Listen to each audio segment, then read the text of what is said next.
The Rhine River lay 100 miles ahead. Nothing stood between George Patton's Third Army and Germany except broken Wehrmacht units fleeing east in disorder. Tank commanders were driving off the edges of their maps, navigating by compass through French countryside the Germans couldn't defend. Supply officers huddled over calculations, counting fuel gallons and days until Berlin fell. Then the radio crackled with new orders.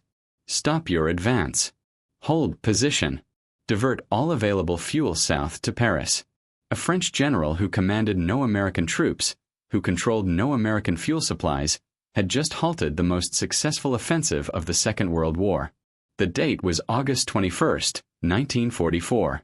Within a week, Germany would pull off what its generals thought impossible, transforming certain defeat into organized defensive warfare. The price for that reprieve would be paid in American blood through the brutal winter ahead. Speaking of stopping, don't stop subscribing to channels covering real history. Hit that button to support deep dives like this. But to understand how the fastest armored advance in modern warfare got stopped by a telephone call from Paris, we need to rewind 6 weeks to the killing fields of Normandy. 6 weeks earlier, Normandy's hedgerows were killing grounds where American infantry died by the hundreds for gains measured in yards. Ancient earthen banks grown thick with centuries of vegetation formed natural fortifications 10 feet high. Germans turned each field into layered defensive positions with interlocking fields of fire. Artillery observers could see every approach. Machine gun nests covered every gap. What planners thought would take days stretched into weeks of brutal attrition. Then Operation Cobra shattered the stalemate. July 25th. Omar Bradley's First Army punched through German lines at St. Lo using concentrated bombing that turned the earth itself into a weapon.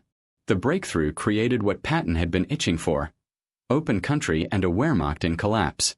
Third Army became operational August 1st and immediately exploited the gap Bradley had torn in German defenses. What followed wasn't war as Allied planners had envisioned it.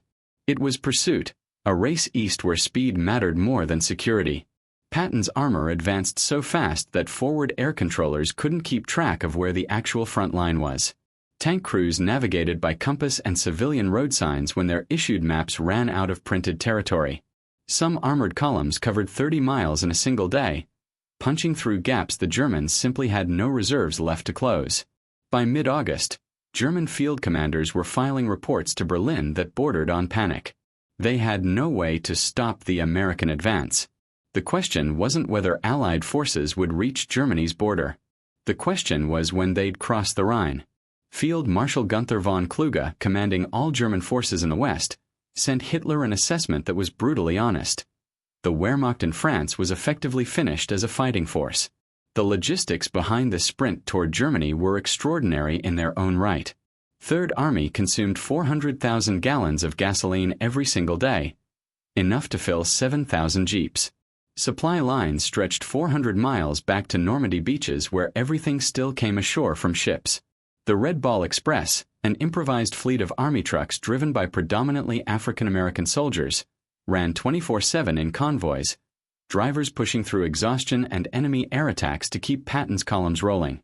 At its peak, 6,000 vehicles moved 12,000 tons of supplies daily along designated one-way highways. Even that maximum effort couldn't match Patton's breakneck speed. By August 20th, Third Army was literally running on fumes. Patton's response was pure Patton.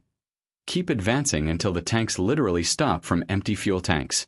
Never mind caution. Momentum mattered. Hesitation gave the enemy time to recover. The gamble was working. German forces in France were disintegrating before his eyes. Paris lay within reach just ahead. Beyond it, the Moselle River, then the Saar industrial region, then Germany itself.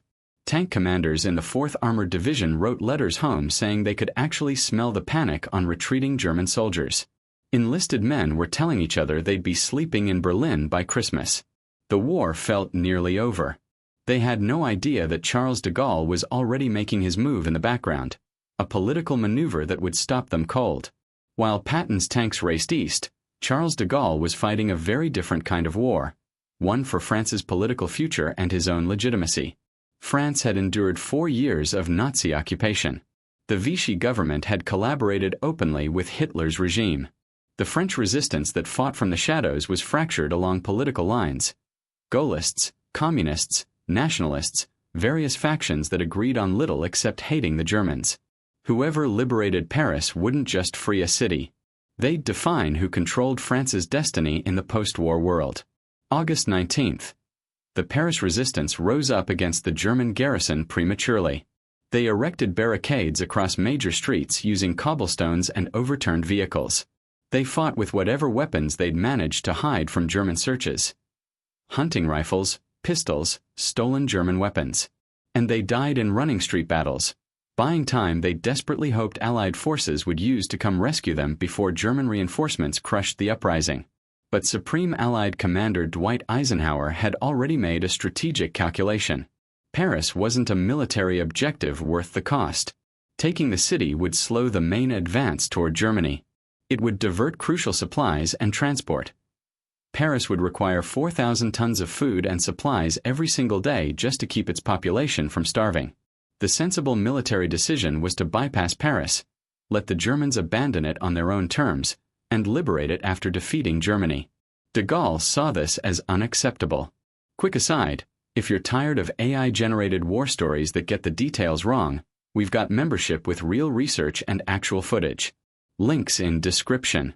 No pressure. Back to August 21st, when de Gaulle walked into Eisenhower's headquarters with what amounted to an ultimatum. French forces must liberate Paris. Not Americans. Not British. Specifically, his man, General Philippe Leclerc, commanding the 2nd French Armored Division. If Eisenhower refused this demand, de Gaulle made clear he would order Leclerc to advance on Paris anyway, breaking the entire Allied chain of command and creating operational chaos during the war's most critical phase. Eisenhower grasped the political implications immediately. Washington's highest priority wasn't just winning the war, it was keeping the Allied coalition intact for the post-war world. President Franklin Roosevelt needed de Gaulle's cooperation to govern liberated France and prevent communist takeover. And there was another factor. The German garrison commander in Paris, General Dietrich von Koltitz, was sitting on Hitler's direct orders to destroy the city completely if it couldn't be held. Bridges were already rigged with demolition charges. Historic monuments had been prepared for destruction. If the resistance uprising continued without Allied support and Paris burned to the ground, the political fallout across the world would be catastrophic. Eisenhower made the call. He contacted Bradley directly. Bradley protested vigorously. His armies were poised on the edge of Germany itself. Every single day of delay gave the Wehrmacht time to dig in, establish defensive lines, bring in reinforcements. Paris could be liberated in a week after Germany surrendered. But Eisenhower had weighed military efficiency against political reality, and political reality won. Leclerc's French division would have the honor of liberating Paris. American units would provide support but remain outside the city proper. The eastward advance toward Germany, the entire strategic focus of the campaign, would pause for at least a week. Bradley passed the order down to Patton. Third Army was to halt its advance immediately. All available fuel and logistical support would be diverted to support the Paris liberation operation instead. Patton's response was predictably explosive. He had momentum on his side. He had an open road ahead with virtually no German forces capable of stopping him. And now his offensive, the most successful armored operation of the entire war, was being halted so French tanks could have a victory parade through Paris for political photographs. While Americans argued, Field Marshal Walter Model performed what became a defensive miracle. Hitler sent him west August 17th to save what remained. Model arrived to chaos. Army Group B badly mauled escaping fillets, units scattered, command structures collapsed. But Model noticed something crucial. The American advance was slowing. Not from German resistance. His forces still fled east. Americans were stopping on their own initiative. Intelligence confirmed. American forces near Paris had halted. Not attacking. Waiting. Model immediately understood. Time. He ordered every unit withdrawn toward Germany. Establish defensive positions along the Moselle. Man the Siegfried Line fortifications that had been stripped bare for the Atlantic Wall. Use every single hour. German commanders were astonished. 1 week earlier, fleeing in panic. Now, time to reorganize established defensive lines, prepare for battles that would cost thousands of Allied lives. Model's chief logistics officer later testified, "The week between August 20th and 27th saved German forces from complete annihilation. The week Paris was liberated became Germany's unexpected gift of winter. August 25th, Leclerc's division entered Paris. Tanks rolled down the Champs-Élysées. Crowds, bells, celebrations. De Gaulle in Notre Dame declaring France liberated. Images broadcast worldwide. Political victory complete. What photographs didn't show: 100 miles east, Patton's tanks sat silent while American supply trucks drove past heading back to Paris. Fuel that could have reached Germany burned in Paris instead. Red Ball Express diverted thousands of tons. Every truck to Paris was one not feeding the front. Soldiers who'd fought across France sat in mud watching fuel disappear behind them. Supply officers calculated, Paris liberation consumed enough fuel to move Third Army 100 miles across the Moselle before defenses solidified. Every decision has consequences. If you don't want to miss how this one cascades, hit subscribe. Now watch what happened when those tanks finally moved. August 28th. Everything changed. No more pursuit. American vanguards hit walls of anti-tank fire. The Moselle, crossable in boats a week earlier, now bristled with artillery. Units fleeing 7 days ago fought from prepared positions. Delay had transformed German chaos into organized defense. Early September. Fuel crisis. Red Ball couldn't meet demand after Paris.